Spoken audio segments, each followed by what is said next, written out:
All right, Alexander, let's talk about the elections in Turkey. No surprise, Erdogan has been re-elected. And I think the big story in all of this, the way I look at it, is that Erdogan got re-elected even though the economy is in a very bad shape.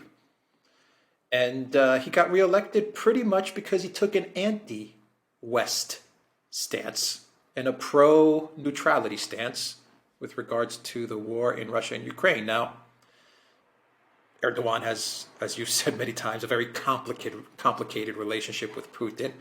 And we understand that Turkey was on opposite sides with Russia and Syria. We understand that Turkey does, or has been, I don't know if they still do, providing weapons to Ukraine. For example, the Bayraktar drones and stuff like that. But even though it's been a complicated relationship and they have been on opposite sides, Erdogan and Putin, publicly the position of Turkey, officially and publicly, the position has been that they're going to mediate some sort of ceasefire and they're going to remain neutral and not sanction Russia. So what are your thoughts on the elections in Turkey?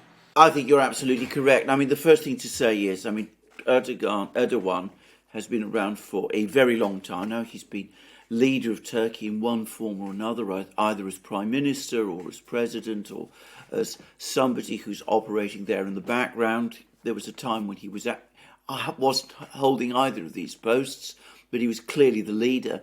Anyway, he's been there for decades. So he's become a permanent, big, powerful force in Turkish politics. And he's survived all kinds of challenges. He survived a coup attempt in 2016, as we all remember. But I think it's also clear that he's coming very close now to the end of his natural political life. I mean, he looks old and tired. I say that, that isn't a criticism of him. It's just that somebody who's been in politics for that long, it's unsurprising that they're starting to look tired. The economy, as you correctly say, has been in a bad way. There's been pressure on the lira. The currency has been depreciating. There's been very high inflation in Turkey. That's had a big effect on living standards in Turkey. Then there was the business of the earthquake earlier this year, which many people, I think, with probably some justification, felt that this was the very high death toll was due in part to poor construction standards. He's been the leader of Turkey for these last decades. Many of these buildings were built over the period when he's been leader of Turkey. He is to some extent responsible for those poor construction standards. And of course, there's always been the insinuation that he's been partly responsible, that his family, members of his family, members of his government have been heavily involved in construction themselves. Last but not least, there's been concerns about his foreign policy. He led Turkey into an intervention in Syria that hasn't gone very well. There's large numbers of refugees from Syria in Turkey today. There's been criticisms of him about that. So if you put all that together, logically, despite the fact that, as I said, he is an extremely skillful politician, he's a dominating personality, but he should have lost. And in a normal political situation, one would have expected him to lose. He didn't lose. He won. He got a convincing larger amount of support over the opposition candidate in the first round, and he's won a clear victory in the second round. So why did he win? Well, the short answer is because on the big geopolitical foreign policy issue, he has been careful to keep Turkey out of the West's conflict with Russia. He's maintained good relations with Russia. He's built this nuclear power station with the Russians. He's negotiated Turk Stream with the Russians. Lots of Turkish construction companies operate in Russia now. One hopes that they're operating to a high standard, by the way, in light of some of the things I said before, but I'm not going to go there. He's got all of those. So all of that worked to his advantage in this election. the opposition tried to give the impression that they were not going to disrupt this relationship with the Russians. I don't think people in Turkey fully believe them. I think the fact that we had The Economist putting up, front pages saying Erdogan must go, pictures that, have been stories about John Bolton and his team in Washington, this attempt to try and remove Erdogan in some way. Anyway, it all became very clear, as, by the way, it did in the 2016 coup, the time of the 2016 coup, that the West doesn't like Erdogan and that they would like him out of power, and that they see Erdogan as the primary obstacle, if you like, to reattaching Turkey to the West. And that was unacceptable to a critical mass of people in Turkey, a majority, as is now clear, and the result was that he's been re-elected.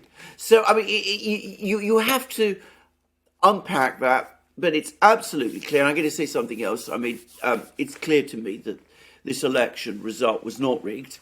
I mean, you don't rig an election result and give yourself 51.7%, which is what Erdogan has done. I mean, so I don't think anybody seriously believes that this has been a rigged election.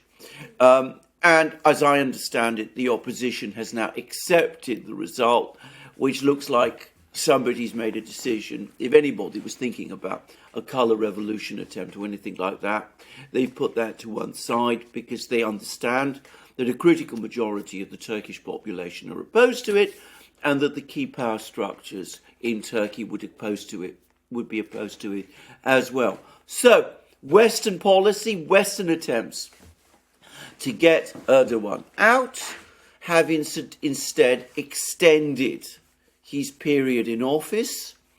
Arguably, and I say this with, due respect to him, because, I have some acknowledgement of Erdogan's abilities, arguably beyond its natural life. If he hadn't had that kind of opposition, he would probably have lost this election and Turkey would have had a different government. That's my overall view of this. Yeah. If he had someone running against him who also took an anti-war neutral stance with regards to Russia and Ukraine, he would have had trouble. Yes. Yeah. I agree with that. So what's next? Stay the course? He'll stay the course. I mean, Erdogan is not the kind of man, I think, who once re-elected, he leaves office. I mean, he might fall ill. He might become ill. There's all those issues to bear in mind. But I think he will want to remain president for the remainder of his term. I'm sure he will. Now, given that his reasons for being re-elected were the ones we've just said, I cannot imagine that he will want to change the direction of Turkey's policies. I mean, why would he want to change Turkey's geopolitical direction, given that it's obviously supported by a critical mass of people in Turkey, by the very people who voted him back into power? So what we're going to see is a further warming of relations between Russia and Turkey. We've now had the Azerbaijan-Armenia conflict. Well, there's still problems. Pashinyan, who's the leader of Armenia, has made some critical comments about Russia failing to open up the Lachin corridor, all that kind of thing. He says that the draft treaties with Azerbaijan have not yet been finalised.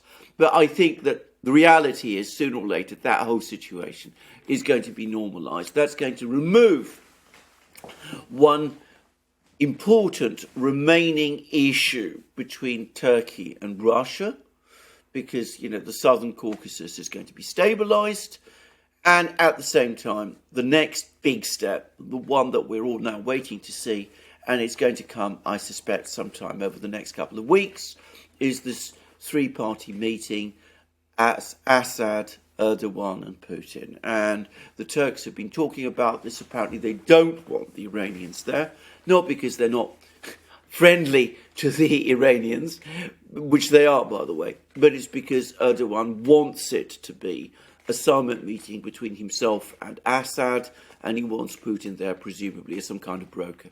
So that's probably now going to be the priority, Erdogan's priority, and that of his diplomats. And I'm sure we're going to see it, because I think the Russians will be putting a lot of pressure on Assad to drop whatever objections he still has, or to try to, work out whatever objections he has so that that issue can be overcome. And I think we're going to see it happen over the next couple of weeks. Assad himself also now knows that he's got to deal with Erdogan in the future. So he might have been hoping that the opposition might win. If he was hoping that, he now knows that's not going to happen. So he has to deal with Erdogan, and that means that he's got to meet with him. So over the next few weeks, I expect that summit meeting to take place. Big further step towards Syria settlement. And also, I suspect we're also going to see Erdogan also taking big steps to sort out finally and conclusively the relations with the Saudis.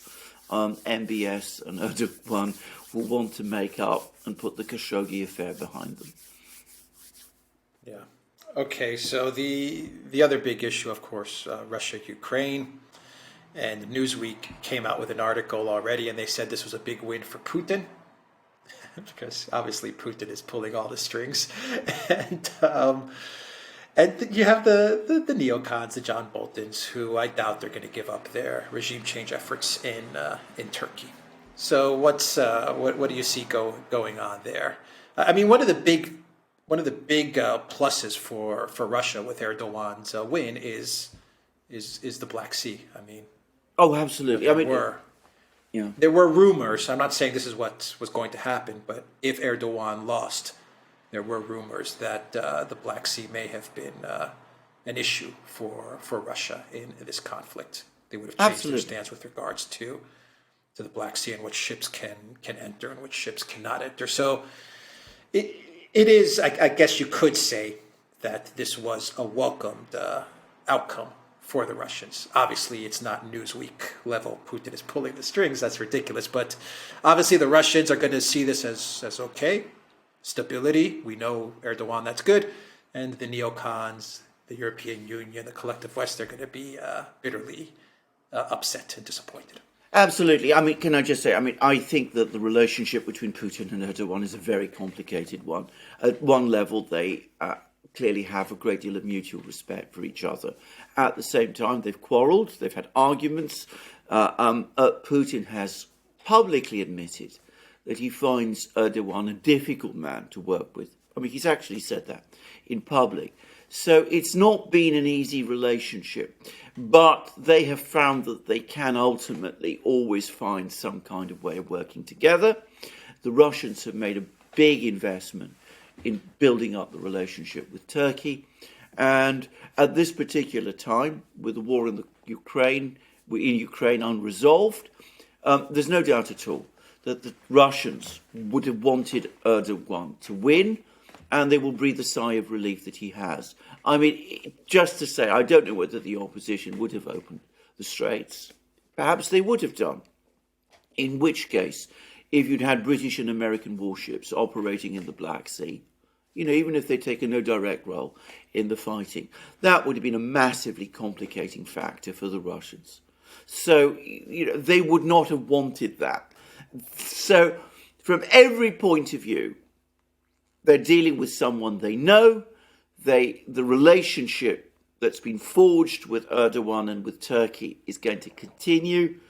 They're going to be able to sort out their problems in Ukraine, they hope, without the complications that might have arisen in the Black Sea, to the extent that Turkey does act as a transfer place for goods, which, pass under the radar in terms of sanctions. Well, the Russians aren't going to be too unhappy about the fact that Erdogan is almost certainly going to continue that.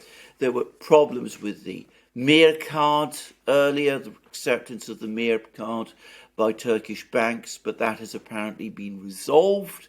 So Russian tourists can continue to go to Turkey. It's their major destination. The Russians will breathe a sigh of relief about this.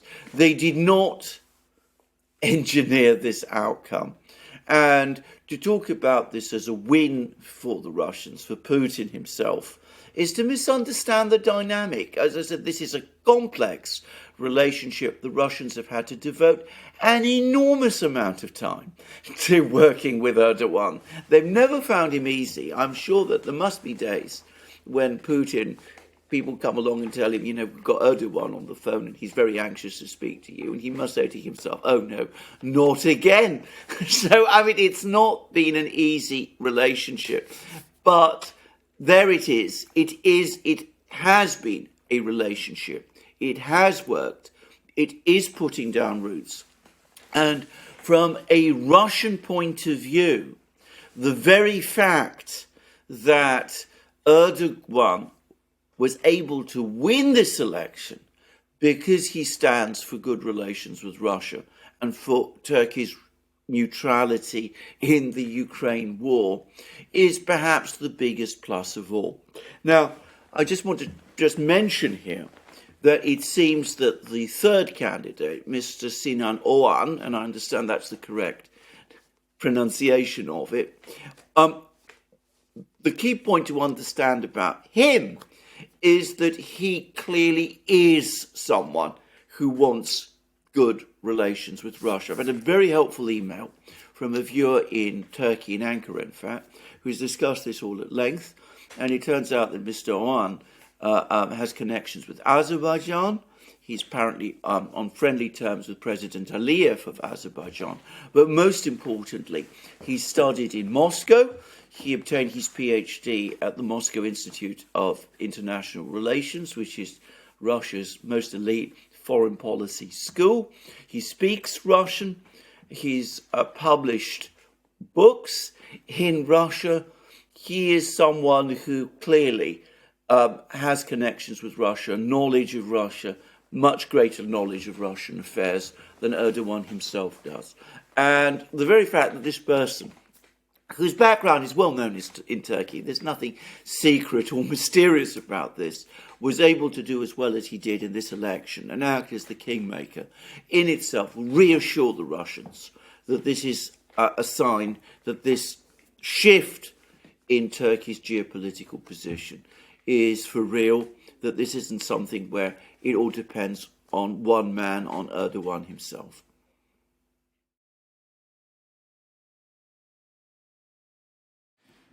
Yeah. All right. We'll leave it there. Expected. Yeah, expected. I mean, after the second round, it was expected. I mean, first round, sorry. I always thought that Erdogan would probably win, right up until just before the first round, when we were getting all those opinion polls, which were suggesting that he was in trouble. I have to say, I now think those opinion polls were not very accurate, and perhaps intentionally so. I mean, we've seen manipulations of opinion polls happen in other countries, and it seems to me that this was the same in Turkey. The fact is, Erdogan pulled through. He's probably not there for very much longer. This will probably be his last term. There is an issue of a successor. This person who wrote to me about Mr. Oğan and provided details of his background, which, by the way, I've independently verified, just to say. I'm not relying just on one source about this. But this person who first alerted us to Mr. Oğan's background has suggested that perhaps he's the man to watch, that he could be a rising star in Turkish politics, and that he's now well positioned to become that when Erdogan himself finally leaves the scene. I wonder if he's going to get some sort of cabinet position or something.